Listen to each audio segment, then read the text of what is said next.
승리하는 그런 복된 하루가 되시기를 간절히 축원을 드립니다. 가정들마다 자녀들이 있는데 물론 그 자녀들마다 다 조금씩은 다르지요.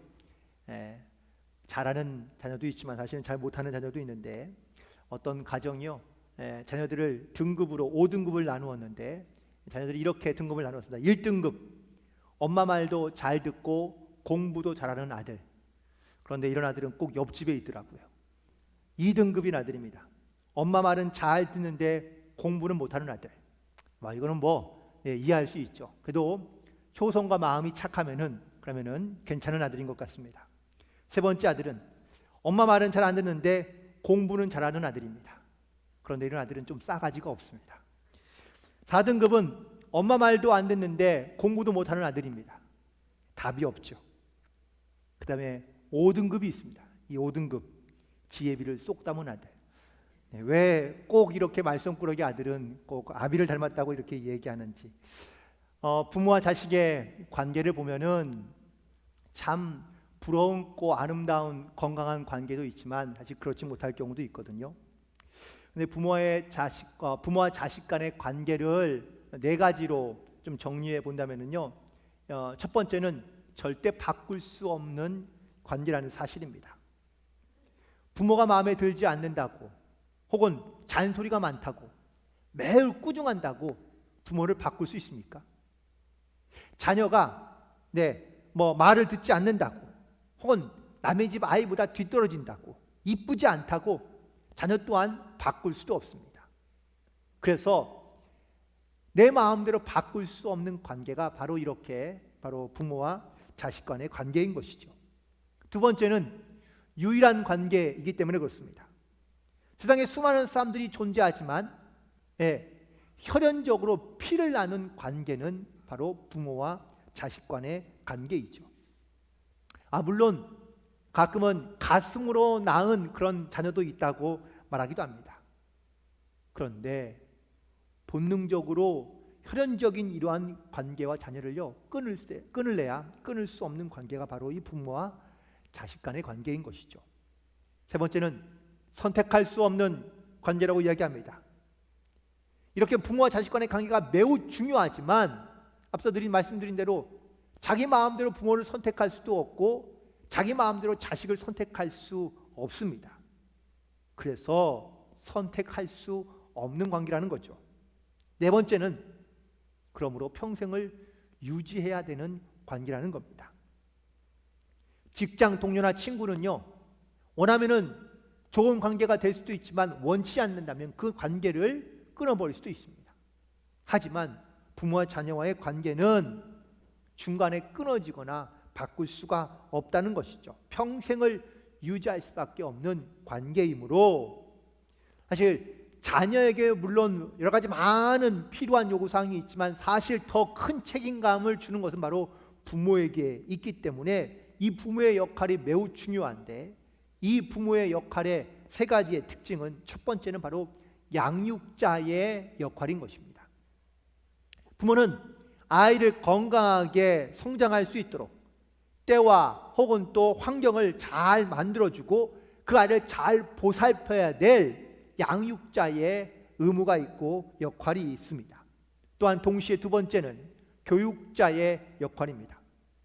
단순히 아이를 잘 돌보는 것으로 끝이 아니라 이 아이에게 꼭 필요한 교육을 조건을 만들어주는 이것이 바로 부모의 역할이라는 것이죠. 아이에게 최초의 교사와 선생은 바로 부모입니다. 그래서 아이는 자연스럽게 부모를 통하여 많은 것을 배우게 됩니다. 그런데 이 배움은요 그냥 잠깐 배우고 끝나는 것이 아니라 어쩌면은 살아가는 동안에 평생토록 필요한 그러한 모든 것들을 가르쳐주는 스승이 바로 부모인 것이죠. 세 번째는 바로 훈육자의 역할입니다. 자녀를 잘 돌보거나 혹은 또 가르치는 것만 이것이 바로 부모의 역할이 아니고요, 잘못된 길을 가지 않도록 그 자녀에게 옳은 길 바른 길을 또한 좋은 품성과 혹은 인성과 가치관을 심어주는 이것이 바로 훈육자인 부모의 역할이라는 겁니다. 따라서 부모와 자녀와의 이 관계 속에서 이 부모의 역할이 이렇게 매우 중요하고 혹은 필요하다는 것을 우리는 너무나 잘 알고 있거든요. 가정의 근간을 이루는 남편과 부부의 사이에 필요한 말씀들을 지난 시간에 함께 나누어 보았다면, 오늘은 두 번째 시간으로 바로 자녀와 부모의 관계에 대한 그런 이야기를 함께 나누고자 합니다. 부모가 자녀를 어떻게 대하고 혹은 사랑하느냐에 따라서 자녀의 인생이 바뀌거나 아니면 그의 삶이 달라진다는 사실입니다. 어떤 화목한 가정을 꿈꾸고 있는데 그 가정의 부모와 자녀의 관계가 건강하지 못하면요, 그 가정은 절대로 화목할 수가 없습니다. 최근에는 어떤 이런 가정의 모습들을 볼 때마다 험악해지거나 아니면 힘든 가정들의 모습들을 우리는 많이 보기도 하고 듣기도 합니다. 오늘 말씀을 통하여 부모와 자녀의 관계 속에서 우리가 어떻게 해야 할지를 오늘 말씀을 함께 나누며, 그리고 믿음으로 결단할 수 있는 그런 은혜의 시간이 되기를 간절히 소망하는데, 먼저 첫 번째, 자녀에게 주는 말씀들을 들어보시기 바랍니다. 오늘 본문에 있는 말씀을 보니까 너희 부모에게 순종하고 내 아버지와 어머니를 공경하라고 말씀하고 있습니다. 그렇다면 이것이 왜 중요한 것인지, 첫 번째, 이것은 바로 모두에게 중요한 일이고 옳은 일이기 때문이라고 말하고 있습니다. 순종하라는 이 말은 순종하면 좋겠다라는 권유형은 아닙니다. 또 내 마음에 편한 대로 좋은 대로 하라는 이런 선택형 혹은 타협형도 아닙니다. 이것은 명령입니다. 하나님을 성례하며 섬기며 경외하듯 부모님을 섬기며 공경하라, 예수님도 하나님도 말씀하며 명령하고 계신 것입니다. 이것이 마땅하고 옳은 일이며 이것이 진리라는 것을 우리 가운데 말씀해 주고 있습니다. 그런데 이것이 마땅하며 옳은 일이고 진리인 줄 알지만 그것을 제대로 행하지 못하며 순종하지 못하는 경우가 많다는 겁니다. 두 번째는, 그래서 이 순종하고 혹은 또 공경하는 일을 사실 어려서부터 잘 가리키는 것이 매우 중요합니다. 어릴 때 힘이 없거나 경험이 부족하거나 혹은 지식이 없을 때는요, 당연히 부모님의 말씀을 따를 수밖에 없습니다.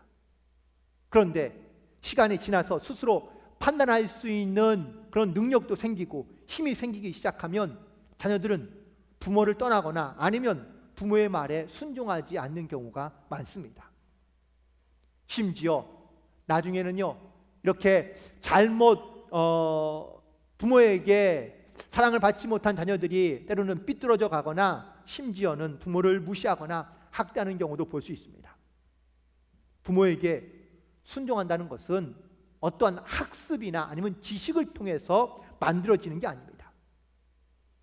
꾸준하게 끊임없이 어려서부터 이렇게 사랑과 섬김으로 배우거나 훈련받는 그런 과정들이 있어야지만이 부모를 섬기거나 공경하는 것이 가능할 수 있다는 이야기입니다. 그리고 또한 세 번째, 주 안에서 바로 죽게 하듯 하라고 부모님을 섬기며 공경하는 것을 말하고 있습니다.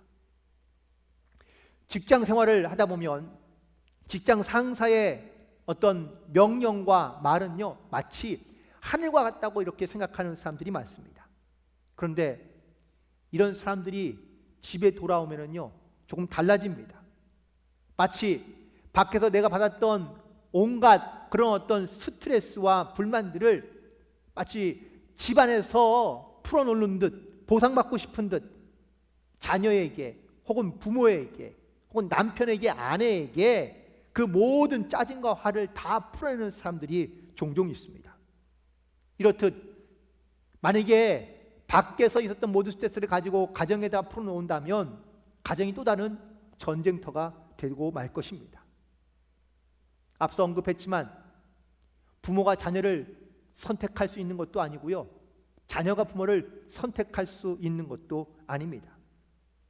그렇다면 하나님께서 왜 이 시대에 혹은 또 이 가정에 우리의 부모와 혹은 자녀를 만나게 해줬는지, 그 하나님의 뜻이 무엇인지를 우리가 다시 한번 돌아보며 자녀나 혹은 부모를 대할 때에 주께 하듯 혹은 또 주인께 하듯 그렇게 주님을 대하듯 사랑하며 섬기는 마음으로 순종하며 혹은 공경하는 것이 건강하고 또한 복된 가정을 이룰 수 있는 가장 좋은 밑거름이라는 사실을 말씀하고 있습니다. 바로 이렇게 공경해야 될 이유를 오늘 두 가지를 통하여 말씀하고 있는데, 첫 번째 이유는 바로 하나님의 약속이 있는 첫 계명이라고 말씀하고 있기 때문에 그렇습니다.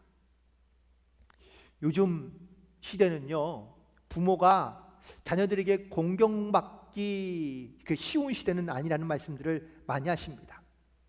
부모들은 자녀들에게 열심히 헌신하고 혹은 모든 것을 다 쏟아부었지만 아이들이 자라고 나면은요, 부모를 떠나거나 아니면 부모를 돌보지 않는 그런 시대가 되었다는 이야기들을 많이 하고 있습니다. 이렇게 시대가 흘러가다 보니 요즘 젊은 사람들은 자녀들에 대한 기대가 별로 없습니다. 그러다 보니 저출산 혹은 또 무자녀 혹은 비혼주의까지도 강해지고 있는 것을 볼 수 있습니다. 단순히 이것을 어떤 사회적인 현상이라고만 말하기는 조금 부족할 것 같고요. 무엇보다 가정 안에서 삶에 가장 중요하고 필요한 것이 무엇인지, 가정이 혹은 또 식구가 혹은 자녀가 왜 중요하고 필요한지를 그 가정에서부터 우리가 느끼거나 혹은 깨달아야지만이 어쩌면 이 가정의 소중함을 가지고 살아갈 수 있지 않을까요? 성경에는 아주 중요한 하나님의 명령의 말씀들이 있는데 그중 가장 중요한 것을 말한다면 바로 십계명을 말할 수 있습니다. 그런데 이 십계명은요, 두 가지의 큰 틀을 가지고 있습니다. 하나는 하나님과의 관계에서의 명령들이고요, 또 하나의 명령은 바로 인간관계나 사회관계에서 주어진 명령들입니다. 하나님과의 관계에서의 명령들은 첫 번째부터 네 번째까지에 있는 계명이 있는데, 그 중에서 가장 중요한 첫 번째 계명은 바로 나 외에 다른 신을 섬기지 말라는 바로 제1계명입니다. 두 번째 파트인 사람 관계와 사회 관계에서 가장 중요한 계명들이 총 6가지가 있는데, 6가지 중에서 첫 번째 계명이요, 바로 내 부모를 공경하라 라는 것으로부터 시작하고 있습니다. 이것이 하나님의 가장 약속 있는 첫 계명들이라고 말씀하고 있는 겁니다. 인간의 관계와 혹은 사회 관계에서 가장 중요한 첫걸음으로 말하고 있는 부모를 공경하는 것, 부모의 말씀에 순종하며 살아가는 것, 이것이 바로 하나님의 명령이며 말씀인 것을 말할 수 있습니다. 이 약속 있는 첫 계명을 지키며 살아갈 때 하나님께서 우리 가운데 주신 놀라운 은혜는 바로 내가 땅에서 잘 되고 장수할 것이라는 이런 축복의 말씀입니다. 가정들을 볼 때마다 어떤 가정들은요, 참 행복해 보이는 가정이 있는가 하면 어떤 가정들은 좀 안타깝거나 혹은 또 불행해 보이는 가정도 종종 있습니다. 그런데 그 가정들의 모습을 가만히 들여다보면 행복한 가정은요, 부모와 자녀와의 사이가 매우 건강하거나 혹은 또 환하고 혹은 웃음이 많고 혹은 기쁨이 있는 그러한 가정들의 모습입니다.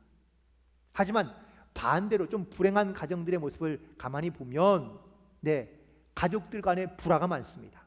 서로 분쟁하고 싸우고 혹은 서로를 무시하거나 미워하는 이러한 가정들. 그런데 그런 가정들에서 자라난 아이들이요, 건강하지 못한 경우가 참 많은 것을 볼 수 있습니다. 축복이라는 것이 단순히 물질을 많이 갖고 살아가는 것을 축복이라고 말하지 않습니다. 축복이란 더 많이 받는 것을 말하는 것이 아니라 내가 받은 것에서 감사하며 또한 그것을 누리며 그것을 또한 베풀며 살아갈 수 있는 사람들이 바로 이 축복받은 사람들의 모습이지 않을까요? 건강한 가정이란 식구들이 많은 것을 의미한 것은 아니지만 그 건강한 가정 안에 부모와 자녀가 모두가 다 함께 서로를 공경하며 또한 존중해주며 사랑하는 이러한 모습을 가지고 살아갈 때 이 가정이 정말 건강하고 행복한 가정의 모습이지 않을까. 성경에 축복받은 사람들의 이야기가 많이 등장하고 있지만 오늘 저는 이삭에 대한 이야기를 좀 잠깐 나누려고 하는데, 성경의 인물 가운데 이 이삭은요, 아브라함의 아들입니다. 그런데 이 믿음의 조상인 아브라함보다 사실 이 아들인 이삭은요, 사실 존재감이 별로 없습니다.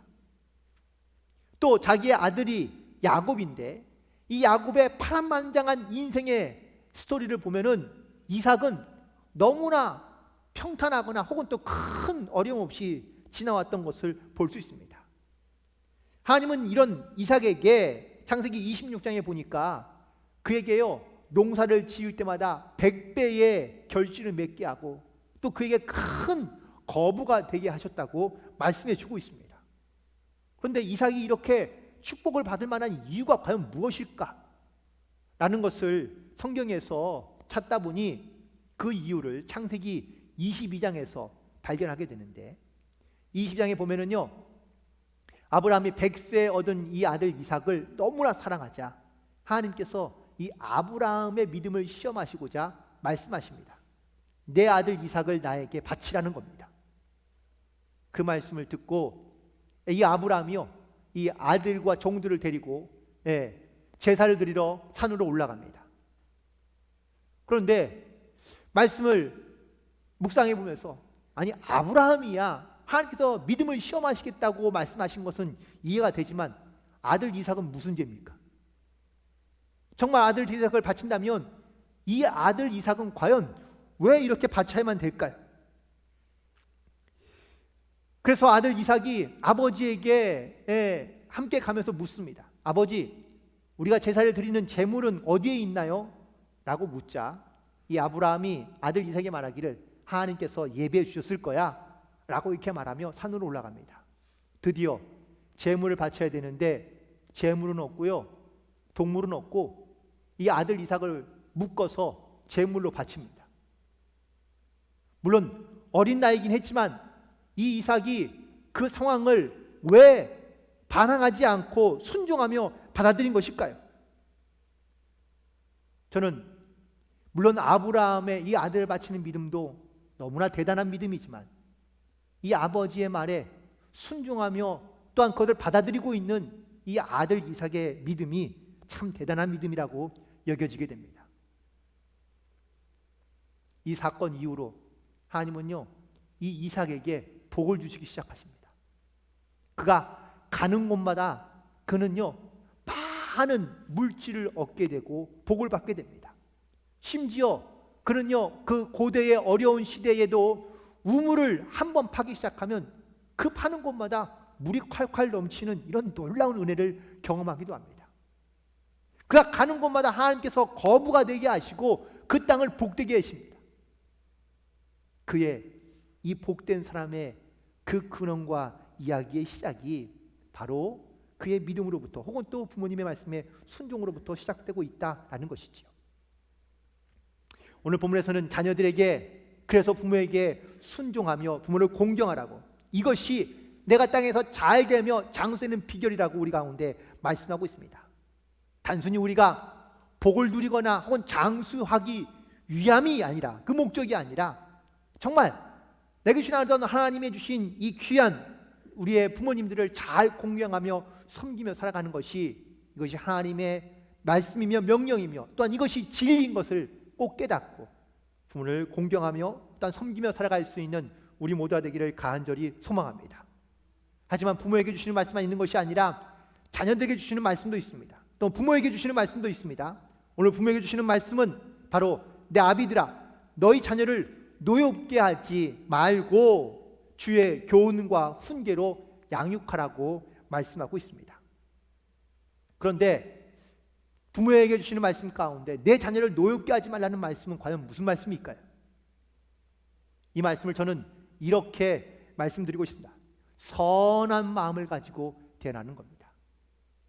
가끔 부모들이요, 자녀를 대하는 모습들을 보면 물론 그 자녀에게 잘 되게 하기 위하여 혹은 또 훈육하기 위하여 교훈을 주기 위하여 말하는 경우도 있지만 어쩔 때 보면은요, 자기의 성격대로 자기의 성질대로 혹은 자기의 감정대로 대하는 경우가 상당히 많은 것을 볼 수 있습니다. 심지어 어떨 때에는 자기의 이 스트레스를 마치 자녀에게 화풀이하듯이 이렇게 자기의 감정을 풀어내는 경우도 종종 볼 수가 있는 것이죠. 아이들은 아무런 어떤 상황에 대한 준비가 없이 그 부모의 모든 어떤 이런 감정적인 스트레스를 고스란히 받을 수밖에 없는 경우들이 많다는 겁니다. 이렇게 자녀들 대하다 보면 그 자녀들도요, 부모로부터 받은 어쩌면은 그 스트레스나 혹은 또 그 감정적인 부분들이 성장하고 자라나게 되면서 다른 방향으로 그것이 표출되거나 혹은 그것이 드러나는 경우들이 많이 있는 것을 볼 수 있습니다. 따라서 이 부모가 자녀를 대하는 자세가 너무나 중요합니다. 노엽게 하지 말라는 이 말은 선한 마음으로, 좋은 마음으로 자녀를 대하라 라는 그러한 뜻인 것이죠. 좋은 예가 아니라 좀 죄송한 말씀이 들긴 하지만 최근에 이렇게 자녀를 학대하며 일어나는 사건들이 좀 많이 연달아 일어나서 많은 사람들 가운데 충격을 주고 있는데, 첫 번째 사건 중 하나가 바로 대전에서 있었던 작년 10월 달에 있었던 사건입니다. 20대 후반의 이 젊은 아빠가요, 2개월 된 아이가 있는데 밤에 계속 울고 있자 이것이 화가 나고 짜증이 나서 이 아이를 핸드폰으로 때리고, 그리고 심지어 그 아이를 수건으로 꽉 묶어가지고 아이의 호흡을 잘 하지 못하도록 방치해 둡니다. 결국 그 2개월짜리 아이는요, 이 부모의 이런 가학행위로 인해서, 학대로 인해서 결국은 죽고 맙니다. 작년 6월 달에도 경북에 있는 창녕에서 9살 난 여자아이를 학대했던 계부와 혹은 친모가 있었는데, 여자아이를요 목에 사슬로 묶고 또 난간에 자물쇠로 채워놓은 채 학대하다가 이 아이가 도망쳐 나온 사건인 겁니다. 또 하나는 바로 똑같은 시기인데 천안에서 이 9살 남자아이를 가방에 넣어두었다가 숨지게 만든 사건입니다. 그런데 여러분들, 이 세 가지 사건의 공통점이 뭔지 아세요? 부모가 가지고 있는 그런 어떤, 물론 사회적인 어떤 이러한 그 문제도 현상도 있겠지만 자기 안에 있는 분노와 자기에 있는 스트레스, 자기의 감정들을요 고스란히 자기의 자녀에게 그대로 전가시키면서 그 자녀들이 그 부모의 이 재벌과 학대로 인해서 고통받다가 죽어가고 있는 그러한 사건들이라는 것입니다. 자녀를 잘 훈육하고 교육시키는 것은 당연히 부모의 몫입니다. 그런데 그것이 자기의 감정과 연결되어서 폭력과 체벌을 가하게 된다면 사실 자녀들은 아무 이유 없이 고통과 그리고 아픔 가운데, 상처 가운데 살아갈 수밖에 없게 된다는 사실입니다. 그래서 부모가 자녀를 대할 때에 노엽게 대하지 않는 선한 마음을 가지고 대하는 이러한 마음의 자세 혹은 믿음의 자세가 너무나 필요하고 중요한 시대 가운데 우리가 살고 있다는 사실입니다. 그래서 내가 어떻게 하면은 이 자녀들을 교육할 수 있을지, 무엇을 교육하면 좋을지를 많은 부모들이 고민합니다. 그래서 좋은 교육과 훈련을 받고 좋은 교재를 가지고 지식을 가지고 자녀를 양육하면 좋긴 하겠지만 대부분의 부모님들이 그렇게 교육받고 훈련받아서 자녀를 양육하는 사람들은 흔치 않습니다. 그래서 할 수만 있다면 오늘 이 하나님의 말씀을 가지고, 주의 교훈을 가지고, 주의 말씀을 가지고 자녀들을 양육하며 훈계하기를 권면하고 있는 겁니다. 요즘에는요 할아버지 할머니들의 역할들이 더 커지고 있다고 합니다. 요즘 자녀들은 할아버지의 재력과 할머니의 도움으로 성장한다고 이야기합니다. 어쩌면 지금의 현 시대를 반영하고 있는 이야기인 것 같습니다. 그만큼 사실 부모가 자녀들을 양육하거나 자녀들을 훈계해야 되는데, 부모들은요 이런 지금의 시대 가운데 바쁘게 살다 보니 혹은 나가서 일을 하다 보니 자녀들을 양육하거나 혹은 자녀들을 훈계할 수 있는, 교육할 수 있는 이런 환경이 잘 만들어지지 않고 조부모인 할아버지와 할머니들에 의해서 양육되거나 키워지는 일들이 많은 것을 볼 수 있습니다. 세상에서 어떤 세상의 방법이나 지식을 가지고 자녀를 양육하는 것보다 가장 좋은 것은 바로 부모의 관심과 사랑이죠. 그리고 우리는 이 자녀들을 대할 때에 하나님이 주신 선물이며 하나님의 또한 은혜로서 받은 그런 자녀들임을 믿음으로 고백하며 이 아이들을 그래서 주의 말씀과 주의 훈계로 잘 양육해야 될 줄로 믿습니다.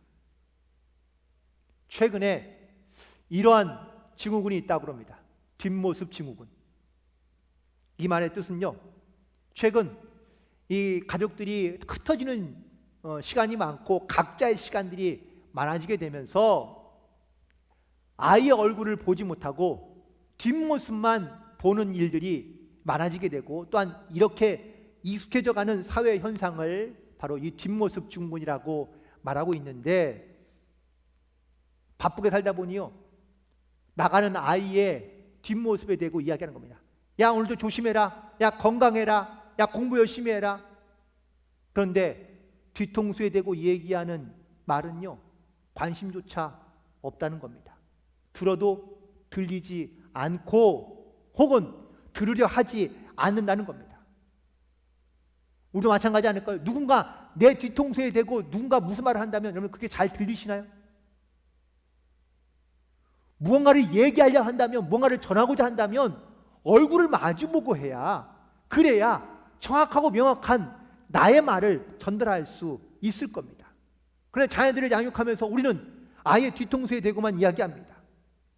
얼굴을 보지 못하고 혹은 아이의 얼굴을 보면서 이야기하지 않고 있으니 아이들은요, 아무리 얘기해도 잘 듣지 않고 관심도 두지 않는 겁니다. 2018년도 청소년 통계에 따른 걸 보니까 우리나라 청소년들 가운데 약 한 37% 이상이요, 자기는 날마다 절망감과 우울감에 빠져 살고 있다고 이야기하고 있습니다. 10명 중에 4명에 되는 아이들입니다. 혹시 이 자녀들 가운데 우리의 자녀들은 있지 않을까요? 자녀들과 얼마나 많이 얼굴을 보고 대하고 계시며 혹은 또 말씀하고 대화를 나누고 계십니까? 아이들과 얼굴을 자주 마주치는 만큼 아이들에게 교훈을 줄 수 있고 양육할 수 있는 기회가 생길 수 있습니다.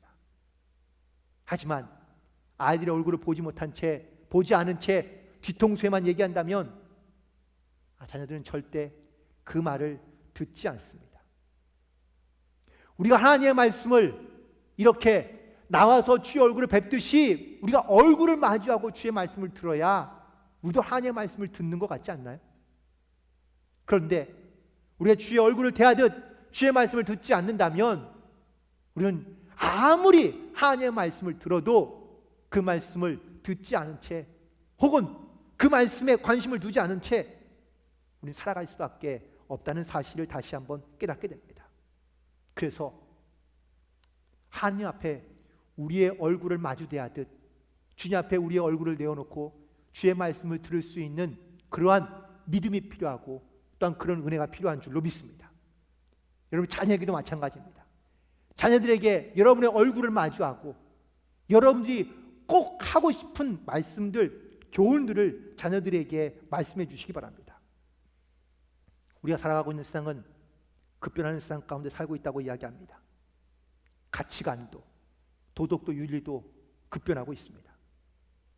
그러나 이런 모든 것이 변해가도 변치 않는 것이 있다면 그것은 바로 우리는 그것을 진리라고 말하는데, 오늘 수천이 지나도 영원히 변치 않는 그 진리의 말씀인 내 부모에게 순종하며 내 부모를 공경하고 내 자녀를 노엽게 하지 말고 주의 교훈과 훈계로 양육하라는 이 말씀을 꼭 기억하시고 사랑하는 부모님에게, 부모님 계시지 않는 분들은 또한 여러분의 자녀들에게 이렇게 주의 말씀을 따라 진리를 따라 순종하며 또한 믿음으로 결단하며 그리고 하나님의 뜻 안에서 죽게 하듯 주의 교훈과 훈계로 양육하여 다시 한번 부모와 자녀와의 이 관계에서 건강하고 아름다우며 행복한 믿음의 가정의 모습으로 회복되기를 간절히 소망합니다. 오늘도 이 말씀을 통하여 복된 믿음의 가정을 세워가기를 간절히 소망하며 주의 은혜가 넘치는 여러분의 모든 복된 가정이 되시기를 주님의 이름으로 간절히 축원을 드립니다. 기도하시겠습니다.